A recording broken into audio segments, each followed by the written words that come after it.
Hello, my name is Lucas. This is Bit of Lit. I'm doing the Faces of Horror tag, which I saw um, on Steve Donahue's channel, and it is created by Plagued by Visions. Um, and I just thought that his answers were pretty funny. He was very snarky for 5/6 of the prompts, and then the last prompt, he just uh, dumped a whole lot of nonfiction and real horrors of the modern world. And yeah, I'm not here to do that, but I would have to agree with Steve Donahue that horror fiction doesn't really do anything for me. But I will do my best to answer these, not in the same way that he did. So, number one, a horror story that scared or disturbed you. For me, I think if I'm going with fiction, I would say amazingly, somehow, someway, despite the god awful prose, the short story "The Jaunt." I read it when I might have been a teenager. Maybe I was in my early 20s. I don't know. But it's like set in the future, and there's this form of transportation that's instantaneous. It's kind of teleporting, basically, from what I remember. And you need to be asleep when you go through it, because if you're not, if you wake up, uh, even though it's a very short amount of time, if you wake up during like infinitesimal amount of time, if you wake up during it, for your mind it feels like infinity, like an infinite amount of time, and it will fry your brain basically. And although I know that's complete nonsense, it did freak me out. And the idea of that, like feeling eternity, does freak me out. Although it's not possible, so I don't know why it really gets to me. But it's the one time Stephen King has done something, and I thought, ooh.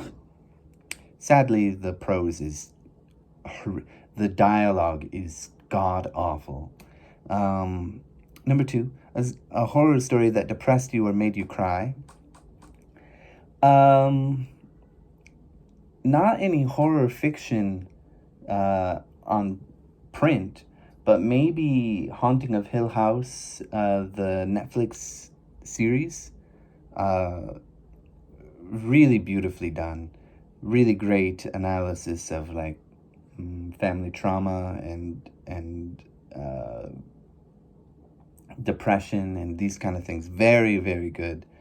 Um, yeah, story told through that medium of horror uh, television series. Very well done. Very good acting. Very well written. Well shot. Well directed. Beautiful show. Really enjoy it. The Haunting of Bly Manor, also pretty good, but not as scary, really. That one is a lot more sad and very interesting in its own right, but it's not as scary. But Turn of the Screw, which it's based on, and Haunting of Hill House is based on the same novel of the same name. But Turn of the Screw, very interesting book. But Probably both of those series, I would say. Haunting of Hill House and Haunting of Bly Manor. Um, Both, one depressed me more, and then It's You, It's Me, It's Us. Man, both of them, I got teary eyed at least. Very emotional stories. Number three, a horror story that made you laugh. Basically, everything else written by Stephen King is a joke to me. He's, for me, I feel like he has some cool ideas, not very many. Like, yeah, not very many. And any cool ideas that he does have are sort of plagued by his tremendously bad ideas. And I just think he's not a very good writer. I'm happy for him for his success, and I like watching movies based on his work. Um, you know, but as far as reading what he's actually written, it's a joke, right? Like, this is ha ha ha funny. Number 4, a horror story that made you angry. Um,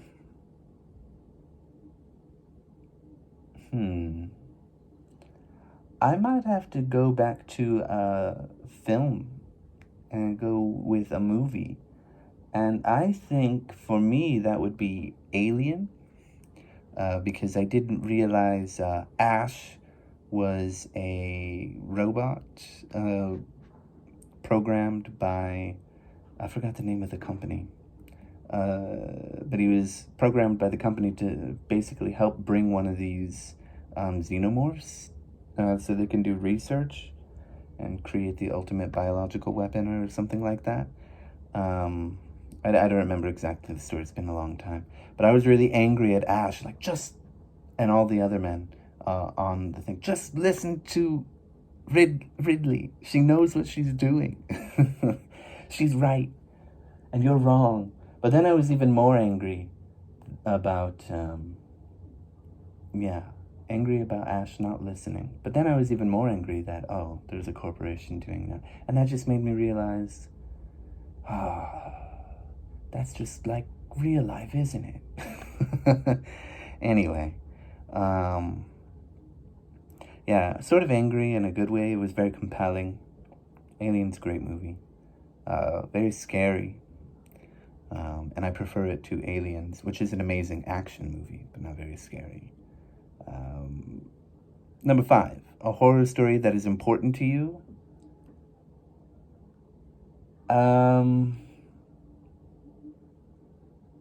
I might say Turn of the Screw by Henry James, actually. It's not really important to me. I don't think any horror story is important to me. But I find it, one, I like the TV series House of Bly Manor based on it. But I find it really fascinating because of all these different layers of, like, there's I don't remember all the layers now. In Turn of the Screw, there's a guy at a party telling a story of something he heard from, like, his sister about a governess and how she possibly lost her mind and was seeing things. It's such a disorienting book. And, I mean, it's just so hard to read in that sense. But it really is uncomfortable in a lot of ways. And in that way, like, it is kind of a horror story. It doesn't scare me, really.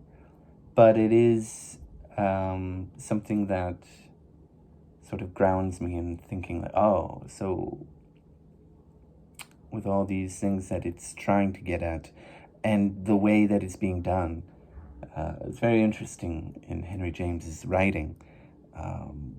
But more importantly to me, I think, does show me, like, horror fiction can be good. Anyway, number 6, last one, a non-horror story that you consider horror. It would be easy to go the non-fiction route because the world is utterly terrifying. But I think, actually, I'm going to say A History of the United States by Howard Zinn, even though I was going to avoid going through nonfiction. I have some issues with that book. Namely, it's like a lot of secondary sources in a way. But it is an amazing read at the very least. Very interesting to think about. And it's a history told from the perspective of sort of how historical events in America affected the people and how they were used, basically, by the government or by the wealthy elite. It's definitely an interesting book to chew on and then to think about and then try to relate to the modern day. Maybe you have some disagreements about some of the conclusions that Howard Zinn comes to. I certainly have some issues with the way